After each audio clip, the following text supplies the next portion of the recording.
Estamos começando mais um episódio de Cobogós, aquele programa que traz convidados para refrescar as suas ideias aí, que você que está em casa assistindo a gente. Para variar, estou com a minha querida Edilaine Almeida, aqui ao meu lado, minha sócia, parceira de Cobogós. Programão, né? Porque a gente vai falar de um assunto que todo mundo quer saber. Mas antes de falar sobre o assunto, segue lá, Cobogós Oficial, nas redes sociais. E também Empreiteira Digital, que oferece esse programa aqui para vocês. E hoje a gente vai falar de vídeo. Poxa, hoje vídeo é uma grande linguagem de comunicação. Verdade. E para falar desse tema, a gente vai trazer um super expert no assunto, que tem muita história para contar, que é o Adriano Grande, mais conhecido como Adriano o Grande, exatamente pela história que ele tem aí de bastidores da transição do que a gente conhecia como vídeo, televisão, para a internet. Seja muito bem-vindo, Adriano. É um prazer estar com você. Prazer é meu. Muito obrigado pelo convite em participar. Obrigada a você. Que legal. Bem-vindo, então. Tem muito para a gente aprender e discutir aqui hoje, né, Adriano? Mas acho que seria legal você se apresentar, falar um pouquinho de você e contextualizando aí ao longo dessa jornada essa trajetória, né, da TV tradicional para o streaming, que hoje, né, é o que as pessoas mais utilizam, inclusive, não tanto depois do Cobogós, né, porque agora na TV também o pessoal acompanha a gente. Sim. Mas conta um pouquinho pra gente. Muito bem.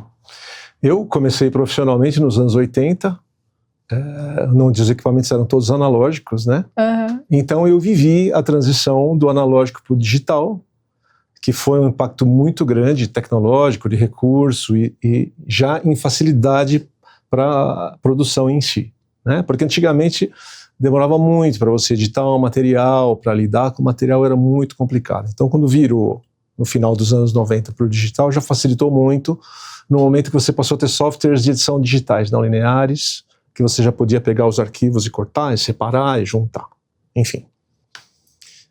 Nos anos 2000, nós começamos com streaming, né?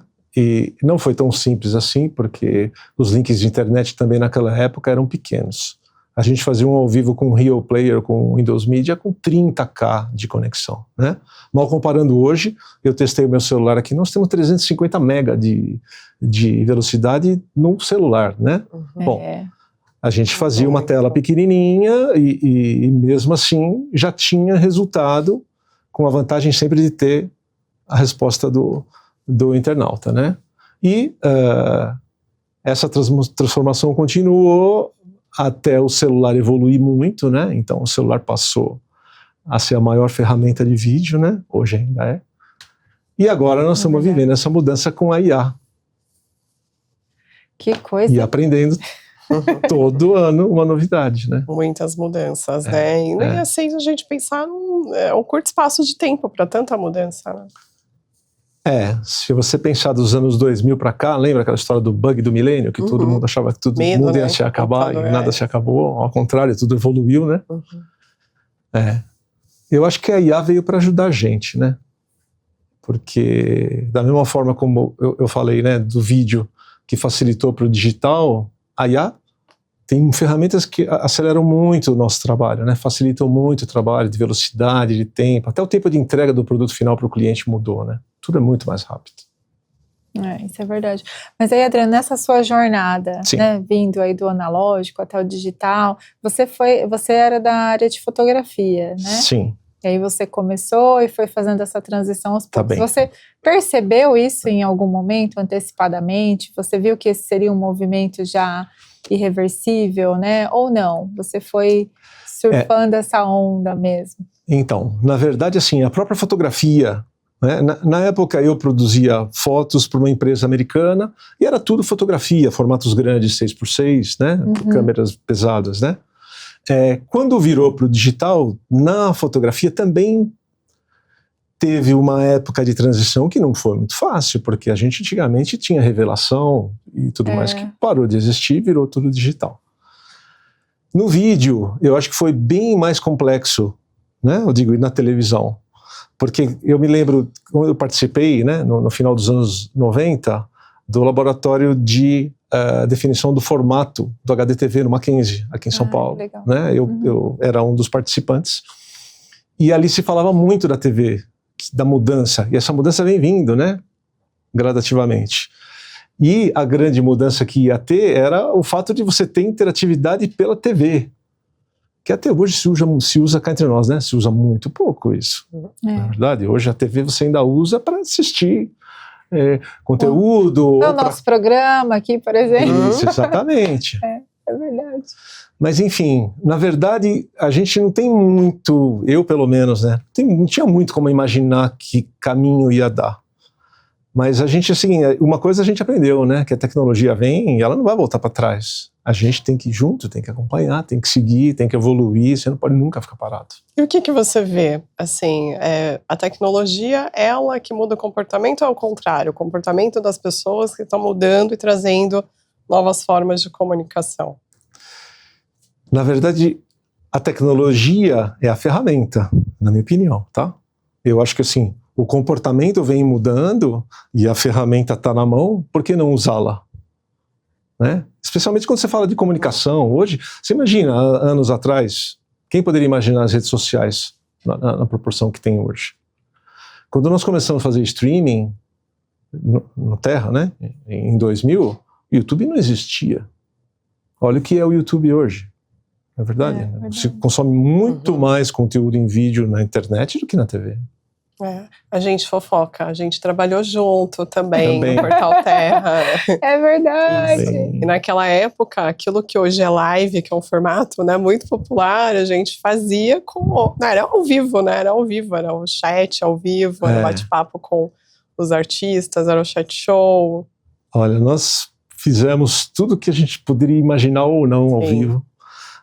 No mesmo dia a gente tinha programa de esporte, programa de hard news, programa de música, chat com artistas, chat com especialistas. A gente chegou a entregar, para você ter uma ideia, no Portal Terra, 90 vídeos editados prontos por dia, todos os dias. Sem IA. Não existia IA. A gente já tinha boas ferramentas de tecnologia, tinha uma estrutura muito grande por trás, de compartilhamento de vídeo, já era um pouco além do que tinha no mercado, né? Porque era uma empresa de um porte pesado, com um investimento que tinha de estrutura técnica. Mas ao vivo, sempre foi ao vivo, né? Sempre foi ao vivo, E ao vivo, assim, com todas as Copas do Mundo até 2014, todos os Jogos de Inverno, todos os Jogos, os Jogos Olímpicos, coberturas internacionais desde o 11 de setembro, né, que foi talvez o maior marco naquela época de uma tragédia internacional. Tudo ao vivo. Sempre ao vivo. Não sei se você tem essa percepção, né, mas naquele período, o ao vivo era onde existia o maior pico de audiência. Hoje isso é um pouco mais equilibrado, né? O on-demand tem mais audiência, pela busca das pessoas em comportamento, que mudou também. Naquela época era mais o pico do ao vivo, né? Olha, a gente sempre tratou com um conceito que é o seguinte: o ao vivo sempre tem mais relevância, mas a grande audiência você ganha no on-demand depois. Então isso que a gente fala hoje, que a gente entrega para os clientes hoje, que é os cortes do ao vivo, a gente sempre fez isso há 25 anos atrás. A gente já fazia isso. Não é nenhuma novidade. Todos os programas ao vivo, não importa do que era, se era de esporte, de jornalismo, tinham os trechos cortados e publicados on demand no portal. E aí sim, porque o ao vivo, ele está limitado ao que aconteceu naquele tempo, né? E o on demand não. O on demand vai ter muita gente que vai assistir ao longo do tempo, desde que você deixe no ar, né? Adriano, agora, por que o ao vivo ele é tão relevante assim, né? Porque eu até lembro, acho que são ciclos, né? Talvez, eu não sei se o ao vivo viveu alguma crise, né, relevante. Acho que não, até pelo contexto, né, do que ele traz, que é a novidade, é o inédito, né, enfim. Sim. Por que você enxerga que ele ainda é tão relevante, assim, expressivo e importante dentro do contexto da comunicação? Porque o ao vivo, ele não aconteceu ainda. Então, é mais pelo... Então, assim, é algo que vai acontecer e você vai estar naquele momento que está acontecendo. Então, assim, a sensação de quem está assistindo é muito melhor do que um negócio que você já sabe que aconteceu. Alguém já viu antes, sabe aquela coisa? Eu estou vendo algo que é de primeira mão. mesmo que seja um assunto que não é uma grande novidade. Então, o interesse, o engajamento sempre é muito maior no ao vivo. Estatisticamente, sempre foi assim. Sempre foi assim. E mesmo que a grande audiência, você não ganhe nele. O valor de ele ter sido ao vivo é maior.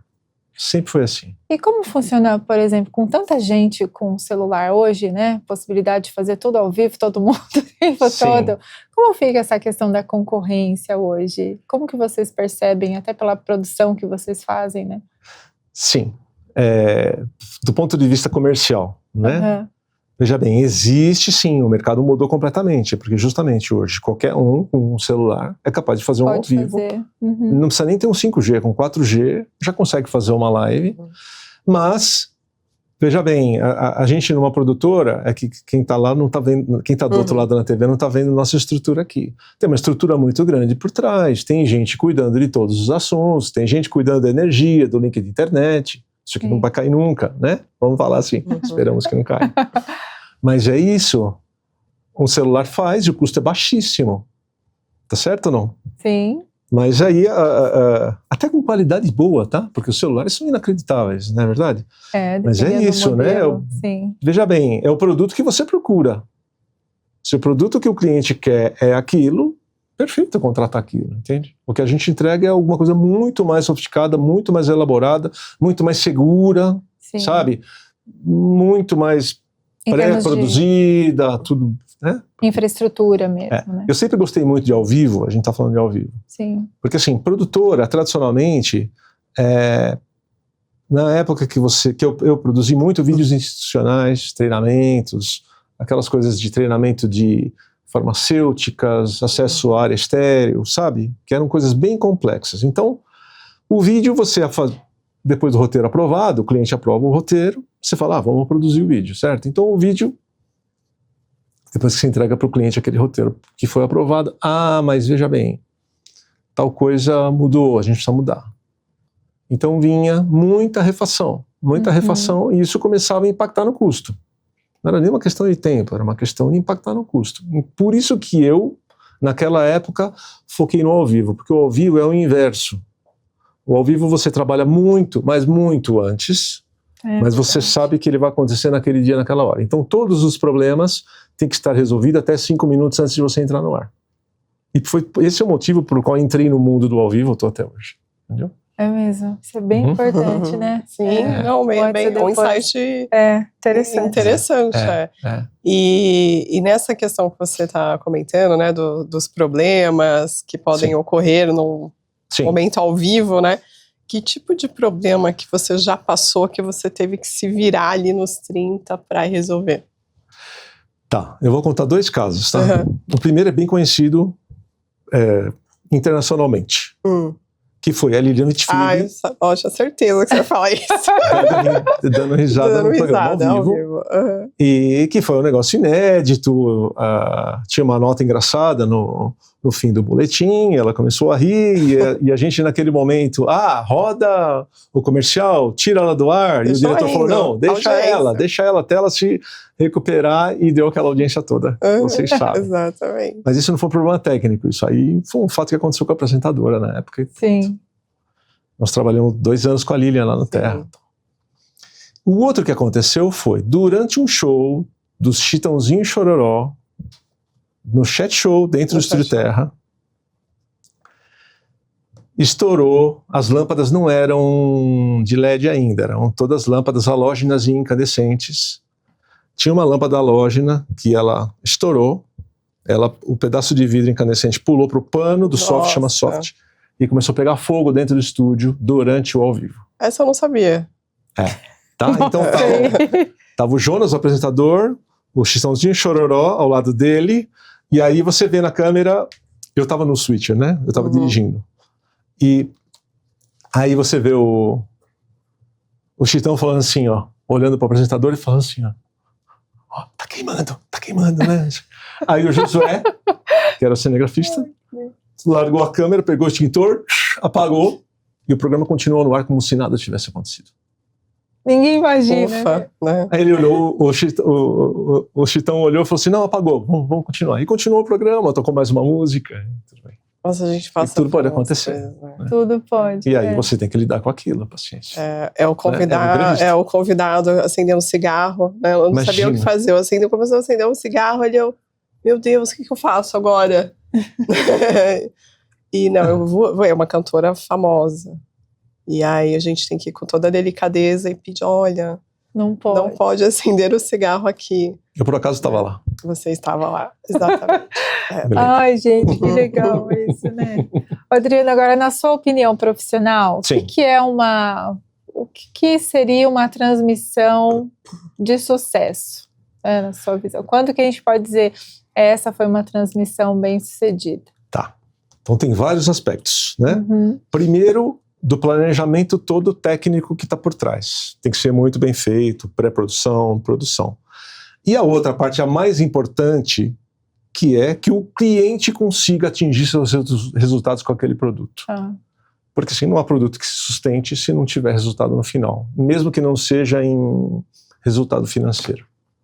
Eu digo, tem que ser um sucesso, ou com audiência, ou com resultado de venda de produto. Se não for um sucesso, não valeu. E, Adriano, você participou também de coberturas, assim, bem grandes, né? Sim. Ao vivo, né? Coberturas, assim, que para aquele período eram desafiadoras, como Copa do Mundo, Jogos Olímpicos na China também. O que você viu, assim, o trás de aprendizado que você pode compartilhar também com a gente nessas coberturas? Eu acho que, assim, o mais difícil de todos foi o 11 de setembro. Né? Porque o 11 de setembro, eu lembro como se fosse hoje, né? Eu cheguei na redação 7 horas da manhã e alguém da arte gritou, olha, caiu um avião no WTC. Aí nós corremos para a janela, porque WTC era o prédio em frente, aqui na Berrini. Todo mundo correu para a janela e falou, WTC?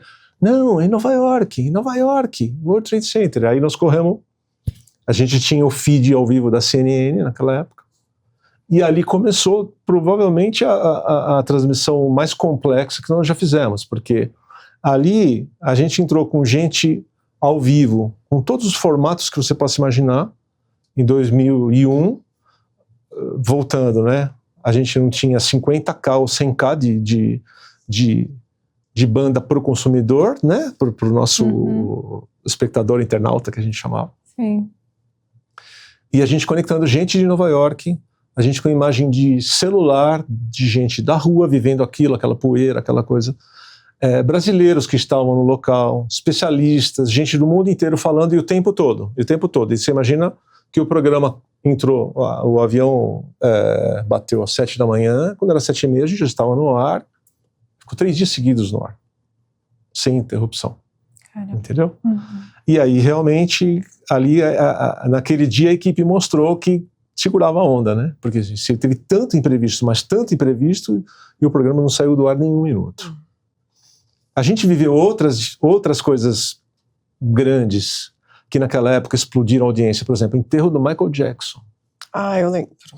Chorei muito. A Renata é fã. Eu chorei muito, mas eu chorava nessa redação. Eu não conseguia, eu não sabia se eu chorava, se eu trabalhava, se o que eu fazia, verdade. Então, Michael Jackson eu me lembro que, sim, o pessoal de infraestrutura se desdobrando para aumentar banda, para aumentar a estrutura, para aguentar, porque a audiência explodindo. Explodiu para os parâmetros que a gente tinha naquela época. Desafios grandes. Londres, 2012. A gente tinha 40 finais simultâneos. Até 40, não o tempo todo. Dos 40, se não me engano, a gente tinha 12 com o narrador, comentarista e vídeo da câmera do estúdio montada. E todos os esportes que nenhuma TV não conseguiria, porque a TV é um sinal único, né? Então a gente tinha todos os esportes simultâneos disponíveis para quem quisesse assistir. Então você imagina, pegar esses 40 sinais, cuidar desses 40 sinais, todos distribuídos nos seus streaming sinais, todos monitorados com áudio, com qualidade de vídeo, com caracteres, etc. E deu tudo certo também. Talvez tenha sido o maior desafio, foi esse aí. Um time muito grande, com um time em Londres, né? Pensa só. Um time grande em Londres, uma estrutura grande em São Paulo, né? Entregando conteúdo para todos os países onde o Terra tinha sede na América Latina, né? Porque a gente entregava conteúdo aqui em espanhol e em inglês também. Né? Caramba. É muita coisa legal, né? Bastante. E nesse universo aí que também a gente estava comentando agora da utilização do smartphone. Sim. Bom, hoje todo mundo tem acesso. Muita gente tenta se posicionar também com conteúdo de vídeo, né? O que você vê de fato como um elemento que gera audiência? O que vai diferenciar? Você diz para quem produz conteúdo? De vídeo. Os chamados influencers hoje? Pode ser a fatia dos influencers. É difícil dizer, né? Porque hoje tem tanto conteúdo bom e tanta coisa que não muito boa, na minha opinião. Né? E muitas vezes as coisas não boas têm mais audiência do que as boas. Olha lá. Eu acho que assim, primeiro, tem que ter intensidade, né? Não sei o termo que vocês usam, né? Você de marketing sabe. Tem que ter cadência de produção, não deixar, porque se você não aparece, você é esquecido, né? Acho que é um dos pontos principais. Mas também é um mundo difícil, né? Porque, gente, tem milhões de pessoas produzindo conteúdo e concorrendo por aquela audiência de todos nós, né? Sim. Não é muito simples, não. Adriano, e olhando para o mundo ao vivo, né? Para vídeos, enfim, você ainda... você enxerga esse como sendo um segmento ainda promissor? Qual que é a sua visão para os próximos 5 anos, né, desse negócio? Eu creio que sim. Eu acho que o ao vivo sempre vai ser muito valorizado. Eu acho que hoje, jornalismo muito é ao vivo. Eu acho que assim, todo mundo que procura notícia quer muito do ao vivo. E o esporte.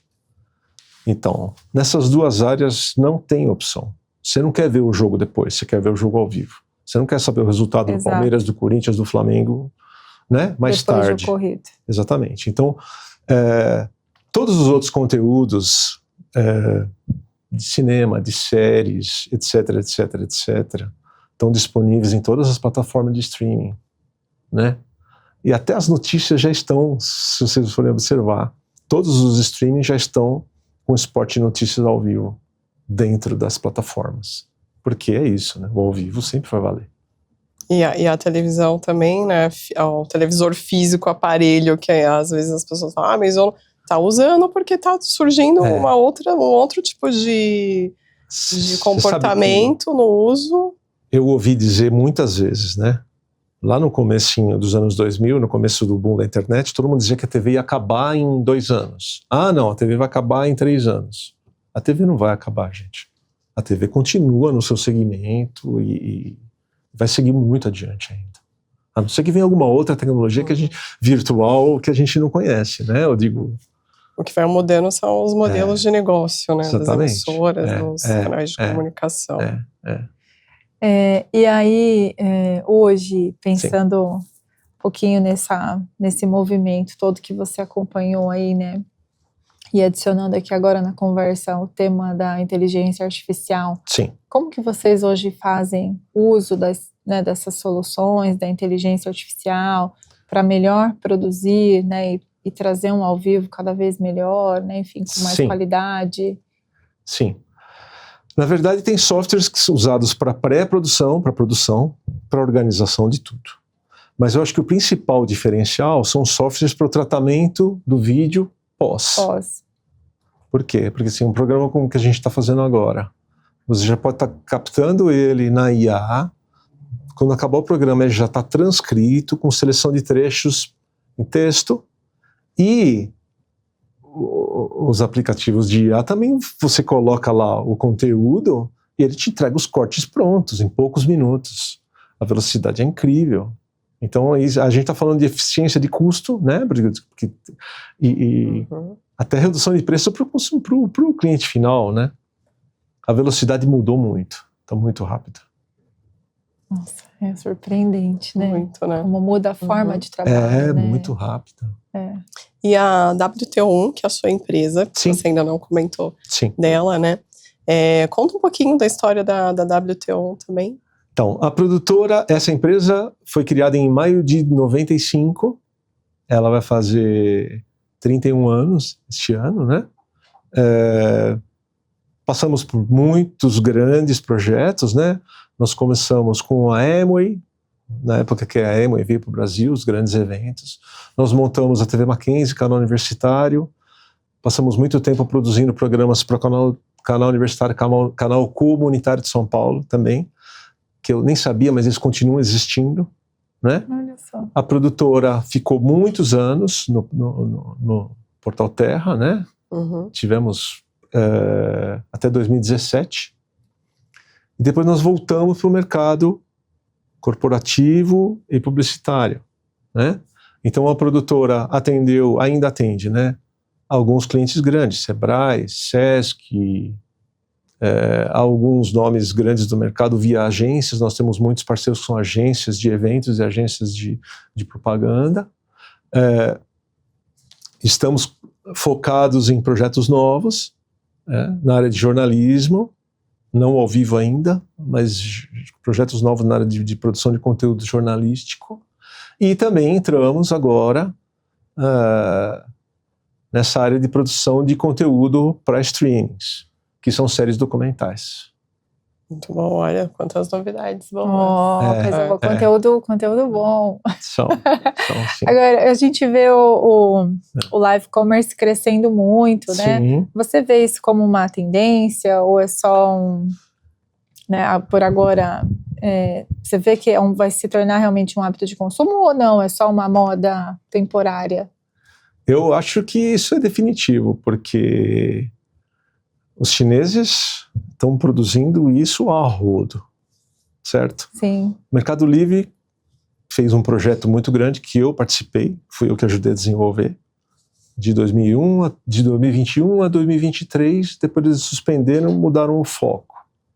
A Shopee tem uma parte, se você olhar a Shopee, na página principal do aplicativo, no meio do aplicativo está o live lá, que são justamente eles chamam de sellers, né, os vendedores todos vendendo produto ao vivo.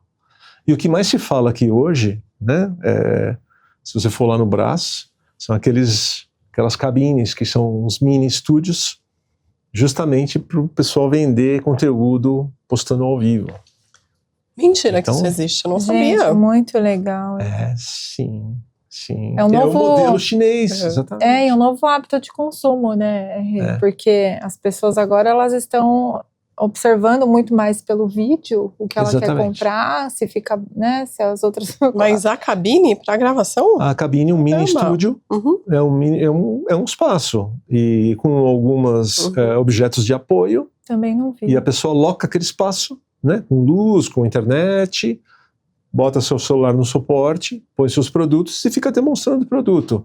Quando você fala de produto, pode ser coisas de tecnologia, pode ser utensílios domésticos, pode ser moda, eletrônico, ferramentas também se vende muito, né?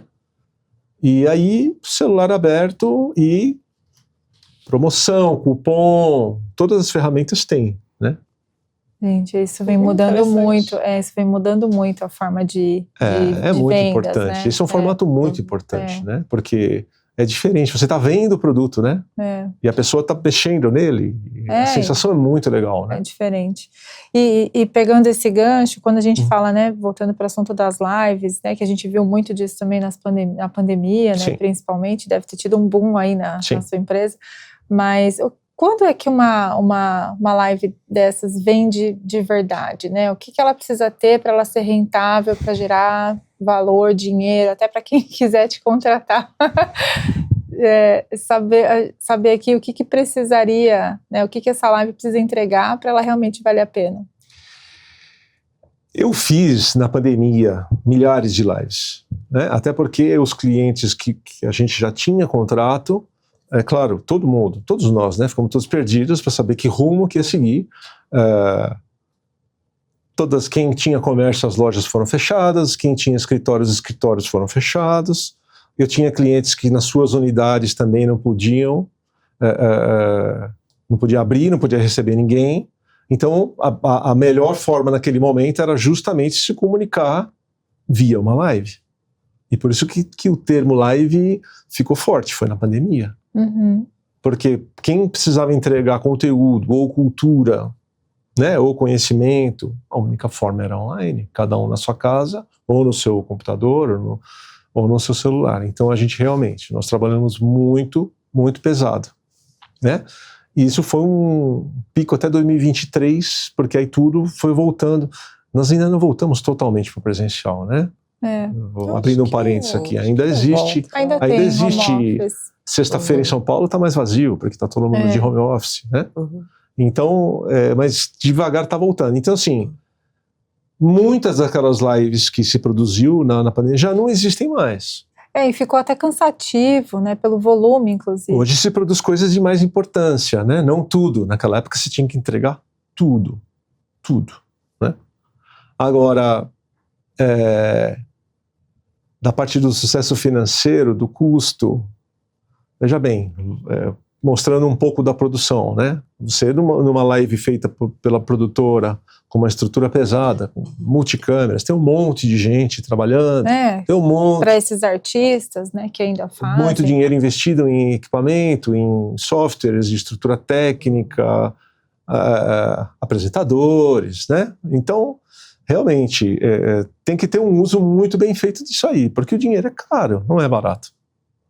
Realmente, de fato, não dá para comparar uma estrutura grande de uma produtora com um peso técnico e artístico com aquele celular que a gente está falando da live commerce, do cara que vende seus produtos no seu stand ou em casa, né? O Digu dele é infinitamente mais barato. Ou até das cabines que a gente falou aqui, né? Das que também cabines, são formatos diferentes, é infinitamente que até competem. mais barato. Eu digo, ele cumpre sua função, né? Mas a gente está falando de assuntos diferentes, né? Envolve estratégia também, né? Sim. Olha, os meus clientes, na média, ou são eventos muito importantes do mundo corporativo, ou lançamento de produto, ou eventos musicais grandes, né? Porque a gente tem essa especialidade de fazer muito show ao vivo. Ou coisa do esporte, né? Que é justamente o que eu falei, né? Da importância do ao vivo. Sim, legal, isso é bom. E aí, dentro desse contexto, né, você hoje avaliando as empresas, né, e tudo que a gente tem, você ainda enxerga espaço para novos entrantes nesse segmento? Olha, o espaço sempre existe, mas o mercado é diferente, né? Porque justamente voltando, né, o que a gente está falando hoje, um celular na mão tem muito conteúdo que não justifica a contratação de uma produtora grande. Você tendo alguém dentro do seu time capaz de produzir certas coisas com o seu próprio celular vai resolver o assunto. Mas o espaço existe, né? Porque... até para quem de repente está assistindo a gente aí, tem algum interesse, né? E sim. Saber se ainda tem espaço para crescer. Eu acredito que sim, até pelo que você falou, né? De principalmente esportes, né? O jornalismo, enfim, esses grandes eventos. Sim, mas eu acho que muito mais nessa coisa do mundo da venda online e essa coisa dos influencers, né? De produzir conteúdo, isso é muito importante. Legal, tá bom. Muito bom. E o que mais, de desafios, assim, você, falando de desafios do período que você esteve, né, fazendo as coberturas lá até da Copa, né, e outros aí, o que você destacaria como algo que não foi bem sucedido, né, em algum desses momentos que você viveu, esses episódios aí, não só de transmissão, mas dentro do contexto geral da tua carreira? Olha, tecnicamente nós nunca tivemos grandes problemas. Nós não temos históricos de transmissões caírem, nunca tivemos. Graças a Deus, porque a gente toma muito cuidado. Você pode ter um problema técnico, eu não me lembro de detalhes, você pode ter problemas técnicos do equipamento travar, então você tem que ter um outro equipamento presente no local para substituir imediatamente. Você pode ter um problema com esse da luz, né? Porque em teoria você está olhando tudo que está aceso, a lâmpada tem, sei lá, horas de vida, uma hora ela vai apagar, pode ser que apague naquele momento, né? Claro que você faz uma manutenção preventiva para trocar antes. Mas nunca tivemos grandes problemas. E por que você escolheu essa área de atuação, Adriano? Curiosidade. Então, na verdade, eu fui fazer faculdade de engenharia. Olha. E resolvi não seguir, porque eu fui convidado por um amigo, quando eu tinha 15 anos, e fui fazer fotografia. Eu sempre gostei muito de fotografia, meu pai também gosta muito de fotografia. Sempre gostei muito de imagem, né? Sou muito visual, né? E por isso que eu fui. Então comecei com 15 anos, você imagina que a gente fotografava a cobertura de carnaval no Rio de Janeiro. Então foi em 1985, 86 até 91. No primeiro ano eu fui como fotógrafo, no segundo ano eu já era coordenador, eu tinha 16 anos, já era coordenador de equipe. Caramba. Naquela época tinha um time grande e a gente produzia conteúdo para uma empresa americana, né? Na época do carnaval no Rio de Janeiro.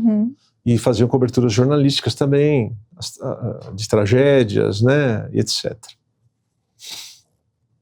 E aí o bichinho me pegou, né? Nunca mais saí. Aí você foi fazendo Eu carreira. gosto muito de fotografia, gosto muito de vídeo. E aí ficou. E qual hoje é o diferencial na sua visão, né? E por ter vivido tantos momentos dentro da WT1, qual que é o diferencial da sua empresa hoje em relação ao que as outras oferecem?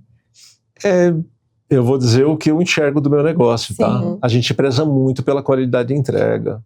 A gente preza muito pela ética, pela responsabilidade, em cumprir tudo que foi acordado. Então, o meu cliente nunca vai ter problema.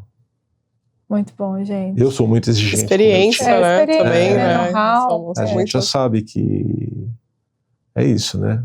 Você não pode pensar no seu negócio em comer hoje, né? Você tem que comer sempre. Eu tava pensando aqui, né? Há quanto tempo eu te conheço? É melhor eu nem pensar. Já passou de Agora, 20. Nossa! 25 anos. E pensando agora no futuro, né? Sim. Com o uso da tecnologia, inteligência artificial, enfim, você tem pensado em outras possibilidades de crescer o negócio, de ampliar? Eu já estou fazendo isso, na verdade, né? Eu não posso dar detalhes porque não foi Ainda lançado. É novo. Não foi lançado o produto, então a gente não pode. Mas é uma plataforma de conteúdo online que, na terceira fase, ela é totalmente colaborativa. Então, isso já está justamente pensando na forma como está evoluindo. Só que tem um diferencial, porque o nosso produto ele vai ser muito verdadeiro, tá? Que é um pouco a contramão da IA, porque hoje você faz qualquer coisa em vídeo por IA, basta você saber pedir, tá certo, Renata? Sim. E o nosso conceito é o contrário. Nós vamos usar a IA como ferramenta de trabalho, mas o conteúdo que vai ser entregue é sempre verdadeiro. Sempre feito por pessoas humanos. Feito por pessoas de verdade e sem manipulação. E aí isso a IA vai identificar, vai ajudar a identificar. A IA vai fazer uma curadoria. Também. Além das ferramentas de corte, de trabalho, tudo aquilo que a gente falou antes, toma conta para que nada seja fake. Muito bom. E a gente pode saber o spoiler do documentário? Então, o documentário, o primeiro, vai falar sobre a história da revista no Brasil. Eu também não posso contar porque não foi lançado, mas está chegando aí. Nossa, está chegando e nos próximos 2 ou 3 meses ele provavelmente vai emplacar, ser lançado. Muito bom. Nós também fase de produção. História, né? É uma das partes mais importantes da mídia de vídeo, é contar histórias, então, né? É fazer documentos, né? Memória. É uma pena que alguns segredos existem, né? Não pode contar tudo. Pode contar tudo. Mas a gente brinca ainda, né? Falando muito sobre esse educacional, como as empresas, né? De maneira geral, têm entrado nesse educacional, né? Vocês por meio de conteúdo, vídeos, né? Transmissão ao vivo e agora com documentários. Então, isso é muito interessante, porque realmente as pessoas precisam cada vez mais de de boas fontes, de bons conteúdos. E como que vocês chegam, né, para idealizar É justamente nessa área que nós estamos. Porque o conteúdo é muito necessário, e a verdade também é necessária. A gente vive hoje no mundo, podemos falar sobre isso, né, no mundo do golpe, né? Todo mundo sofre todo dia, via celular, via e-mail ou via telefone, uma tentativa de golpe. E você ter a certeza de algo que você está consumindo, vendo, ouvindo, assistindo é de verdade, vai dar muita tranquilidade para a vida das pessoas, né? Sem dúvida. E para a gente estar quase chegando nos minutinhos finais, Sim. Eu queria que você falasse para as empresas que estão assistindo, os empresários, pessoas, enfim, que pensam aí, né, tem suas ideias também, qual que é a importância do vídeo? Por que você recomenda que as pessoas invistam em fazer bons vídeos, principalmente em empresas e treinamentos? É porque vídeo é a melhor ferramenta, e não é de hoje. Não é verdade? É a melhor forma de comunicar, é a forma mais fácil de comunicar, é a melhor ferramenta para prender a atenção de quem está do outro lado assistindo. É claro que tem que ser bem cuidado e com a mensagem bem passada. Mas é vídeo, gente. E nós estamos aqui, isso é o que nós fazemos. E uma curiosidade também, falando de comportamento, né, que aí eu acho que existe um pouco ainda muito duvidoso, né, aquilo que o algoritmo te impõe, e aí gera um determinado comportamento, e o comportamento em si que vai gerar também ali alguma coisa na plataforma. Tá. Mas o que hoje você pensa sobre esses vídeos que são curtos para passar uma mensagem? Basta ver que o TikTok tem uma audiência incrível. E o TikTok é basicamente só vídeos curtos, né? Aquela coisa da pessoa fica... Então, o ser humano gosta de consumir isso, né? Eu não sei se isso é o melhor caminho, mas é o que temos. Eu também entrego conteúdo para o TikTok, já fizemos ao vivo no TikTok, e tem um público enorme lá, até comercialmente, as empresas já estão muito focadas em investir para vender produtos, né? Mas você sente que o vídeo mais longo, eu acho que não. Eu sempre fui a favor de que a melhor mensagem é você passar a mensagem no menor tempo possível. Dali para frente, enrolação. E dali para frente é o que vai dispersar, né? Infelizmente o comportamento mudou muito, né? Felizmente ou infelizmente, mas as pessoas hoje com menos tempo, né? E muito mais acesso, né? E todo mundo chamando a atenção de alguma maneira, né? Realmente fica mais complicado. Então os vídeos curtos vão ganhando mais espaço. Mas óbvio que é importante ainda a gente pensar na profundidade, né, dos temas e não ficar só naquilo que é mais rápido, né, ou menos profundo. Muito bom, Adriano, muito feliz. Nosso tempo acabou? Com o nosso papo, por enquanto. Foi rapidinho, passa muito, muito rápido mesmo. Passou muito rápido. Mas é um bate-papo e a gente espera receber você aqui novamente, trazendo um pouco mais, né, esse olhar para os conteúdos que fazem a diferença e ainda mais novidades sobre vídeos, inteligência artificial e como vocês têm se reinventado aí também. A sua plataforma nova. Trazer a novidade desses temas que você vai lançar. Então, muito obrigada aí pela presença. E fechamos aqui. Eu que agradeço muito a oportunidade e o convite. Muito obrigada. E obrigada a você que ficou aqui com a gente até agora. E você viu quanto insight bacana que o Adriano trouxe aí sobre esse universo de vídeo. Então não deixa de compartilhar com quem você acha que deve assistir. E não deixa de seguir Cobogoza Oficial e também Empreiteira Digital. A gente vê no próximo episódio. Até lá. Até mais.